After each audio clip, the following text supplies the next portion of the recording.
Every 66 seconds, another senior in this country is told they have dementia. By the time this video ends, 20 more families will have heard those words.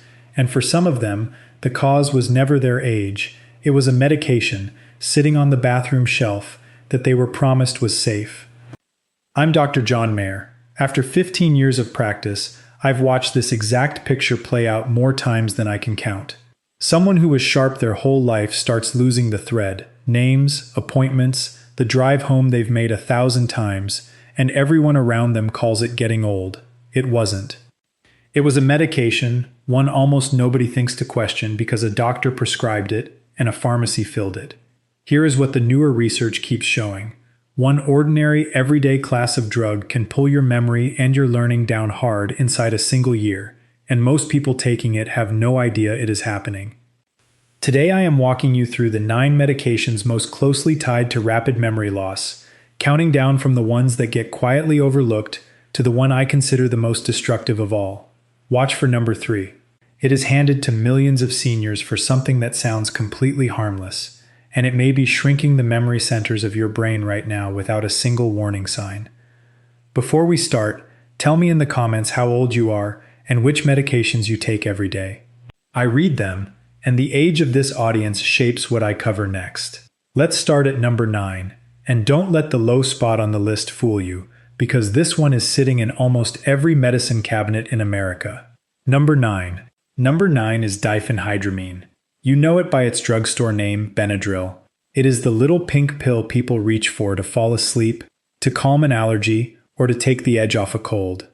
It costs a few dollars, it sits on an open shelf, and most people assume that because nobody needs a prescription for it, it must be gentle.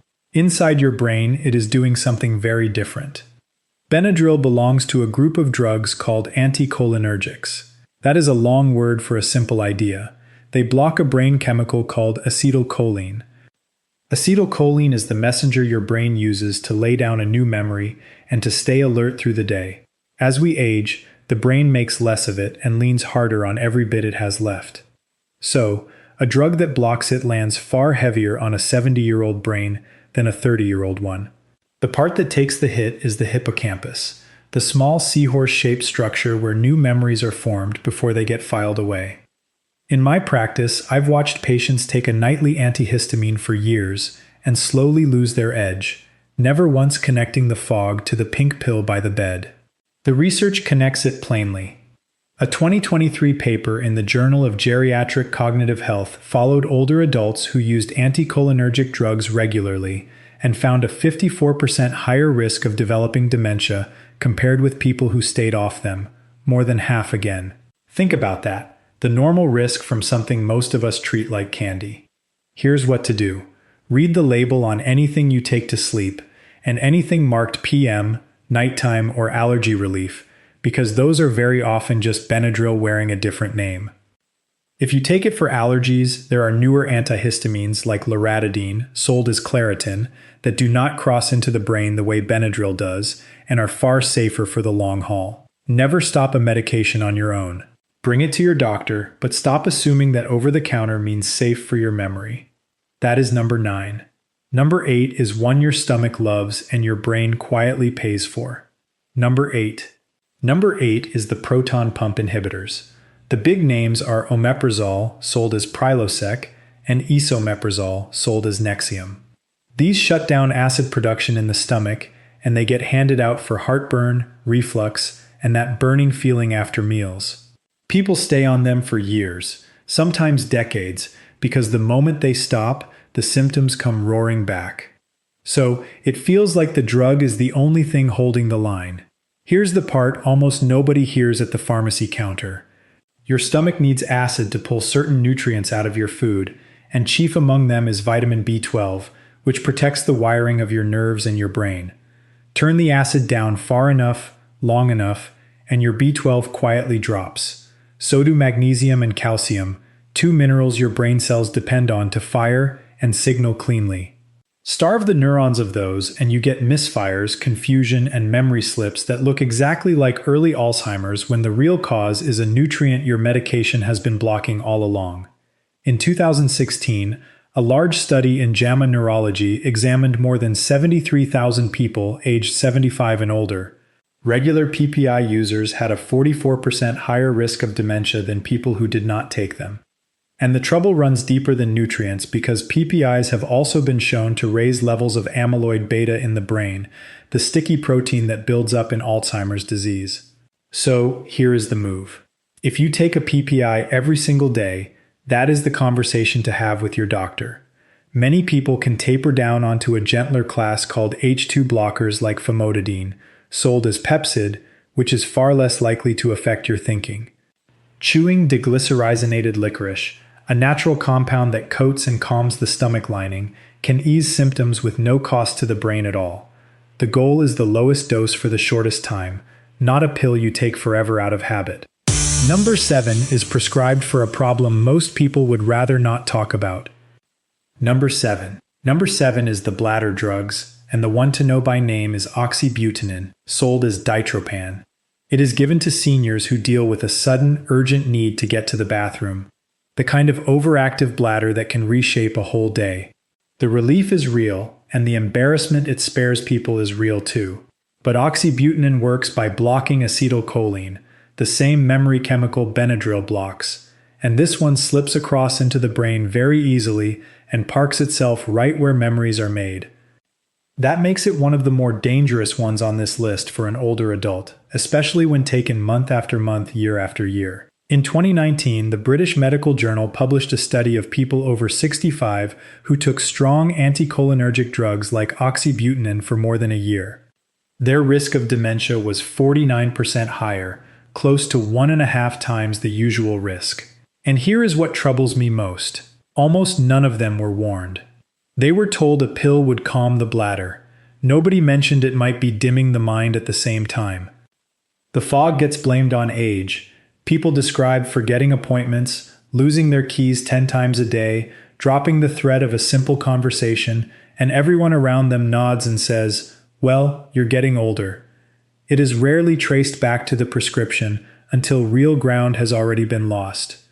If you take oxybutynin and you have noticed your memory slipping, take that seriously because you do not have to choose between your bladder and your brain. Newer drugs like mirabegron, sold as Myrbetriq, work through a completely different pathway and do not block acetylcholine at all. For many older adults, they may provide bladder control without the same anticholinergic mechanism. Bring it up at your next visit. Number 6. Number 6 might be the most surprising one here, because it is one of the most prescribed drugs on Earth. Number 6 is statins. Simvastatin and atorvastatin, sold as Zocor and Lipitor, are among the most prescribed medicines in the world, especially after age 60, and they do an important job lowering cholesterol and reducing the risk of heart attacks and strokes. Statins belong in a lot of people's lives, and this is not a case against them. What follows is the half of the story that usually gets left out. Cholesterol does far more than affect your heart. Your brain is close to 60% fat, and it uses cholesterol to build the myelin sheath, the insulation wrapped around every nerve so signals travel fast and clean. Lower cholesterol hard enough with a strong enough statin, and you can leave the brain short of a raw material it actually needs. The statins that cause the most trouble are the ones that cross easily into brain tissue.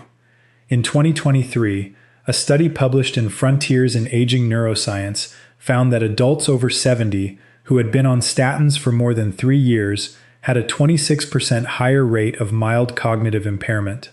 And the higher the dose, the steeper the decline.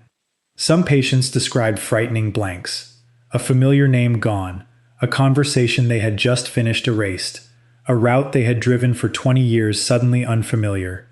The important thing to understand is that not every statin affects the brain the same way.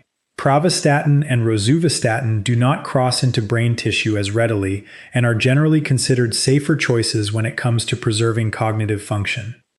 So, if you have been on a statin for years, and you are noticing fog, forgetfulness, or confusion creeping in, that is a real conversation to have with your doctor about a lower dose or a switch. It is not a reason to quietly stop a medication that may be protecting your heart. Get the plan right with professional guidance, never on your own. Quick pause.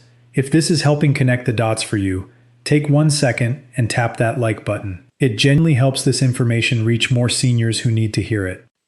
And while you are down there, tell me how many prescriptions you are taking right now. I read every comment. Alright, back to the countdown. Number 5. Number 5 is the benzodiazepines. Lorazepam sold as Ativan, diazepam sold as Valium, and alprazolam sold as Xanax. These are among the most commonly prescribed drugs in America for anxiety and sleep problems. They work by boosting GABA, the brain's natural calming signal that turns down an overactive nervous system. At first, they can feel like a rescue. The panic eases, the racing thoughts slow down, sleep finally comes. But over time, the picture begins to change. A 2022 study published in the British Medical Journal followed more than 8,000 seniors for 6 years and found that those who used benzodiazepines for longer than 3 months had a 51% higher risk of developing Alzheimer's disease. The longer-acting medications such as diazepam appear to be even more problematic because they remain in the body longer and accumulate in fatty tissues, including the brain. What these medications do is create a slow chemical sedation of the entire brain. Learning becomes slower. Mental flexibility decreases. Many people describe a sense of emotional flatness, as if they are moving through a fog and no longer feel entirely like themselves. The cruelest part is the exit. If a benzodiazepine is stopped abruptly, anxiety and insomnia often return with even greater intensity, accompanied by agitation that can become genuinely dangerous. That makes the medication feel indispensable at precisely the moment it may be causing the greatest harm. So, here is the rule, and it matters. If you've been taking a benzodiazepine for more than a few weeks, do not stop suddenly, because doing so can be life-threatening. Work closely with your doctor to taper the medication gradually over weeks or even months. There are gentler alternatives. Buspirone, for example, can help with anxiety without causing sedation or mental clouding. There are also specialized forms of talk therapy designed for insomnia and anxiety that can restore calm without the cognitive cost. Now let's move to number 4. Number 4. Number 4 is a single medication prescribed for 3 different problems, and it carries one of the heaviest hidden burdens on this list. Number 4 is amitriptyline, sold as Elavil. It is an older antidepressant that is still widely prescribed today for nerve pain, sleep difficulties, and even migraine prevention. That versatility is exactly why it became so widespread. It looks like a medication that can do everything, but beneath the surface, it is one of the most powerful anticholinergic drugs still in common use. That means it strongly blocks acetylcholine, the very chemical your neurons rely on to communicate with one another and to store new memories. It blocks acetylcholine so aggressively that with long-term use, memory problems stop being a rare side effect and begin to resemble an expected outcome. In 2015, a large study published in JAMA Internal Medicine followed more than 3,400 adults aged 65 and older. Those with the highest cumulative exposure to anticholinergic drugs such as amitriptyline over a 10-year period had a 54% greater risk of developing dementia. And almost none of them were ever told that the medication could do that. They were given it for sleep or for pain, then gradually noticed words disappearing, memory becoming thinner, concentration weakening, and they simply assumed it was part of getting older. It does not even require a high dose. A small nightly dose taken for years can quietly affect cognitive function without any obvious warning signs until the loss becomes significant. If you or someone you love takes amitriptyline, that is a conversation worth having soon. For nerve pain, options such as duloxetine or gabapentin may provide similar relief without the same anticholinergic burden. For sleep, melatonin or a very low dose of doxepin, which is considerably gentler on this chemical pathway, may serve as alternatives. And for mood disorders, newer antidepressants such as sertraline or escitalopram are generally considered much safer for the long-term health of the brain. Number 3. Number 3 is the one I told you to watch for because it is prescribed to millions of people for something that sounds completely harmless. Number 3 is paroxetine, sold as Paxil.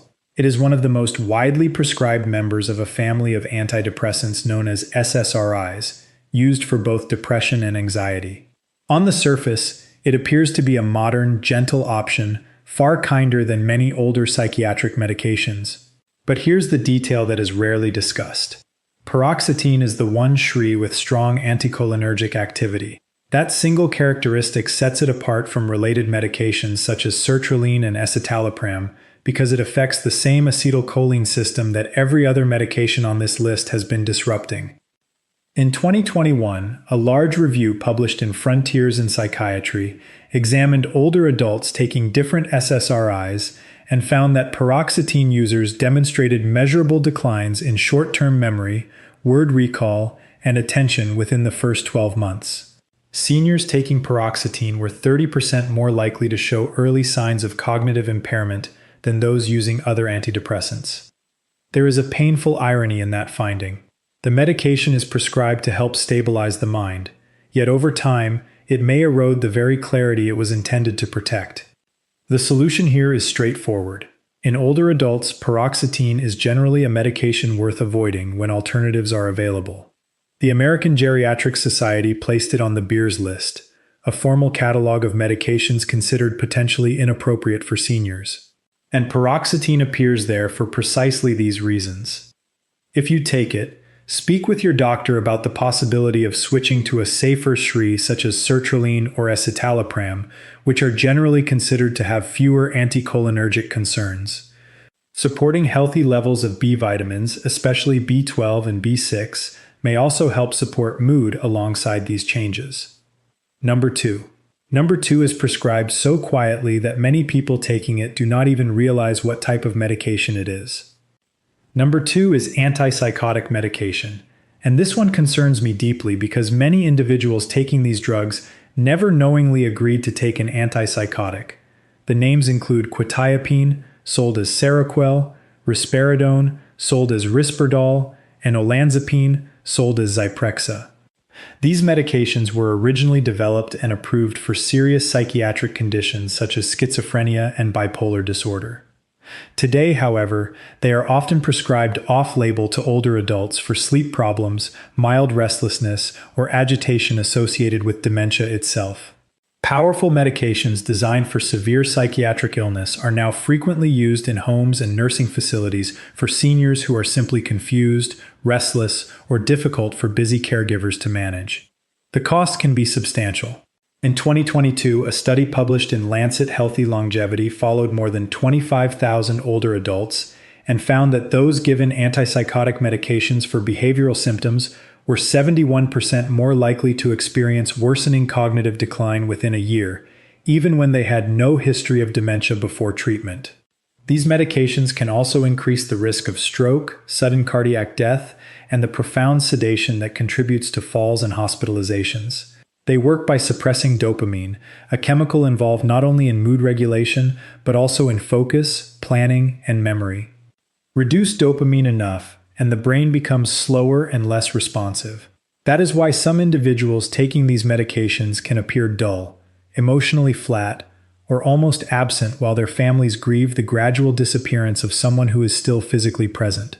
If you or a loved one is taking one of these medications, the first step is to ask the prescribing physician a direct question. Why was this medication started, and is it truly necessary, or is it being used primarily for convenience?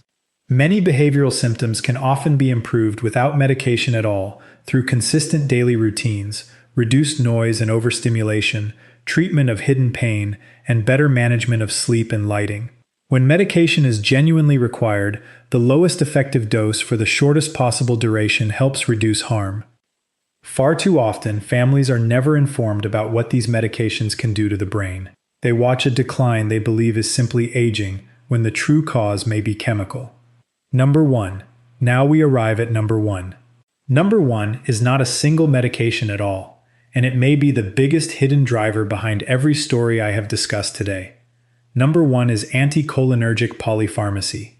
It is the danger almost nobody talks about, and it may be one of the leading causes of medication-induced memory loss in older adults. You are probably expecting one final villain, one single worst pill. The reality is more subtle. The greatest danger often comes from the slow accumulation of multiple anticholinergic medications taken together. While nobody calculates the total burden, polypharmacy simply means taking many medications simultaneously. Anticholinergic burden refers to the combined effect of all of those medications blocking the same memory-related chemical at the same time. Imagine a very common scenario. A senior takes Benadryl every night for sleep, oxybutynin every day for bladder control, and amitriptyline for nerve pain. Individually, each medication may produce only a small and barely noticeable effect. Together, however, those effects compound, and the burden on the brain rises rapidly. In 2022, a study published in Age and Aging tracked more than 280,000 older adults and found that those with the highest anticholinergic burden had a 120% higher risk of dementia within 10 years, more than double the risk. And the overwhelming majority had no idea they were taking anticholinergic medications at all. No one had ever explained it to them. When acetylcholine is blocked from several directions simultaneously, the brain does not simply slow down. Neurons can begin to weaken from underuse. Connections may shrink, and the brain can settle into a quiet, underpowered state that looks remarkably similar to Alzheimer's disease during cognitive testing. Here's the hopeful part, and it is the reason I made this video. Medication-induced cognitive decline can sometimes improve when the medication burden is identified early and managed appropriately. Reduce the burden under medical supervision, and some people may regain clarity, energy, and memory over time. The solution does not require a miracle. It requires a careful medication review. Sit down with your doctor or pharmacist and review every prescription medication, every over-the-counter product, and every supplement you take. Add up the total anticholinergic burden. Simple scoring tools are available to help identify that risk. Once the problematic medications are identified, unnecessary drugs can be reduced or discontinued under medical supervision. Safer alternatives can be introduced, and the brain can be given an opportunity to recover. This may be one of the most preventable medication-related threats to the aging brain on this entire list, and that is exactly why it holds the #1 position. Close. Now, I want to hear from you. Of these 9 medications, which ones are currently in your medicine cabinet? Have you noticed brain fog or increasing forgetfulness after starting a new medication? Tell me in the comments below, and tell me that you will ask for a medication review this week. Your answer might be the very thing that helps the next person who reads it. And before you go, there is one more place your body hides its warnings. Your medicine cabinet is one place. Your hands are another. Your fingernails can reveal warning signs involving your kidneys, your blood, and even your nervous system years before other symptoms appear. Most people never learn what to look for. That is the topic of the next video. I will show you the 4 nail signs worth checking tonight. I'm Dr. John Mayer.